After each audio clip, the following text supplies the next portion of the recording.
Ces dialogues politiques, c'est des moments où on organise la thérapie, où on examine les dysfonctionnements, où l'on examine les pathologies et où on essaye ensemble de construire un commun. Même s'il y a du dissensus, on peut remettre effectivement la chose sur la table et rediscuter. Ça veut dire que quand on dit dialogue, le dialogue ne doit pas s'arrêter parce que c'est le 28, on a clôturé. Non. D'autres, il faut continuer le débat. Il faut un comité de suivi. Il faut reprendre les questions sur lesquelles nous n'avons pas de consensus, les rediscuter, les débattre. C'est ça. C'est cette permanence du débat politique qui fait que la démocratie avance et qu'on réinvente les choses. C'est ça aussi qu'il nous faut. D'accord. Donc moi je trouve que c'est un moment historique. Quand je suis arrivé, j'ai vu quand même toutes les personnalités qui étaient là. Tout le monde était là pratiquement. Tout le monde était là. Rien que cette présence, ça veut dire ce face-à-face entre les gouvernants et les gouvernés, c'est extrêmement rare. D'accord. Ouais. Et c'est bien qu'ils soient là et qu'on ait des gens qui arrivent, qui disent au président de la République, ça ne marche pas. Et il y en a qui l'ont dit, ça ne marche pas.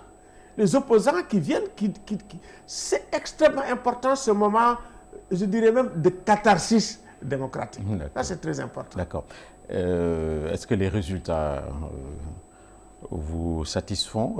Est-ce qu'ils sont il faut être historiques? naïf, de mon point de vue, pour penser que une fois qu'on aura fait le grand dialogue, que tout est réglé. Non, au contraire, le dialogue ne peut pas régler tous les problèmes. Il faut quand même qu'on soit réaliste et également qu'on sache que, heureusement, c'est comme ça que la démocratie, le débat démocratique continue. Donc, on va continuer, on va faire du suivi, on va essayer d'avoir sur ce quoi on est d'accord, les recommandations, que ça s'applique, c'est très important.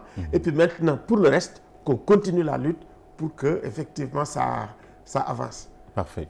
Vous dites que tout le monde était là, mais tout le monde n'était pas là parce qu'il y avait à côté ce que des opposants ont appelé un contre-dialogue. Vous n'y êtes pas allé, donc vous avez choisi votre camp. Si, j'étais là-bas. Au contre-dialogue?